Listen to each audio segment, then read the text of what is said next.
Last week I shared 4 fundamental biblical values that are essential to the formation of Western culture. First, the sanctity of life. Second, the infinite worth and value of women. Third, the revolution in sexual morality. And fourth, human rights. Today I want to share 4 more Christian values that built Western culture and changed the whole world. Fifth, Western culture is committed to the well-being of the poor, the needy, the disabled, the prisoner, and all other suffering groups. This is another uniquely biblical value and is found in no other culture other than those influenced by the Bible and by Christianity. In Dominion, Tom Holland speaks at length of the opposition to this concept from people like the philosopher Friedrich Nietzsche, the Nazis, and other social Darwinists. They all argue that helping the weak drains strength from the rest of us.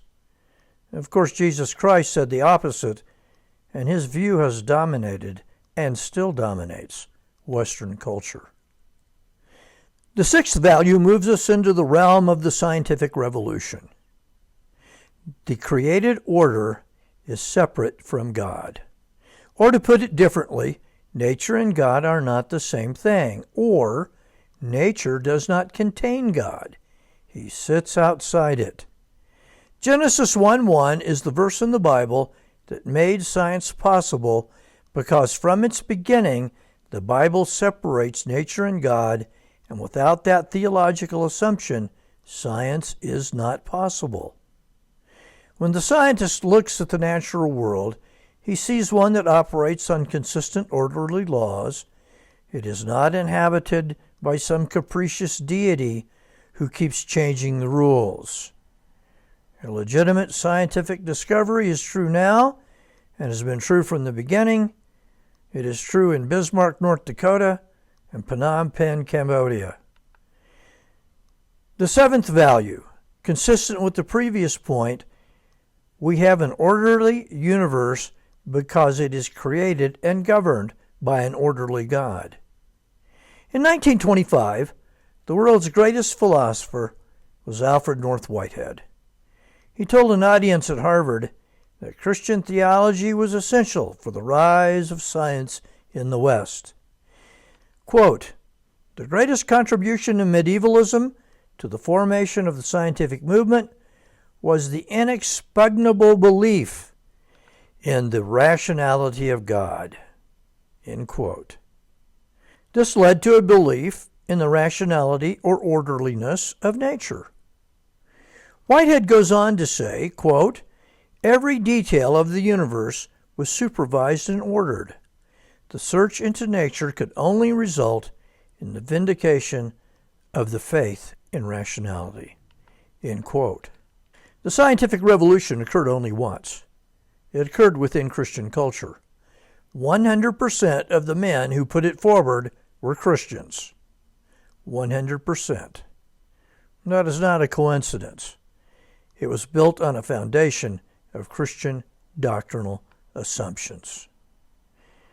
And the 8th value that built the West, science was made possible by the biblical doctrine of dominion, founded in Genesis 1:26.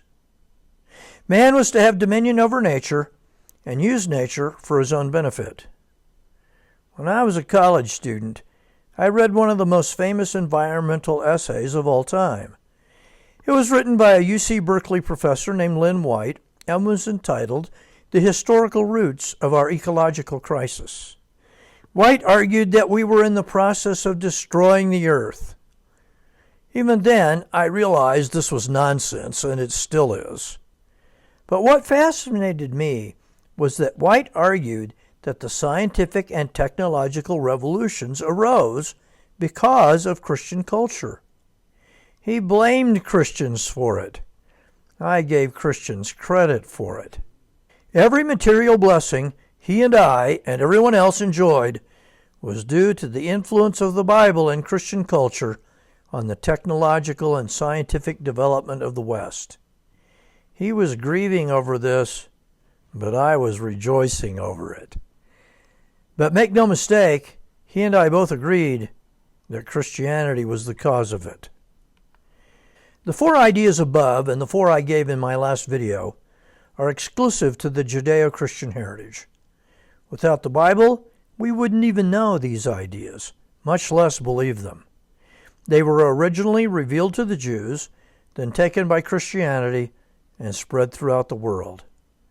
These doctrines have blessed the world more than any other ideas. There are 8 more values that have been championed by Western Christian culture and are in agreement with, but not necessarily exclusive to, Scripture. I will deal with those in future videos. Thanks for listening. May the God of the Bible continue to bless you in a mighty way.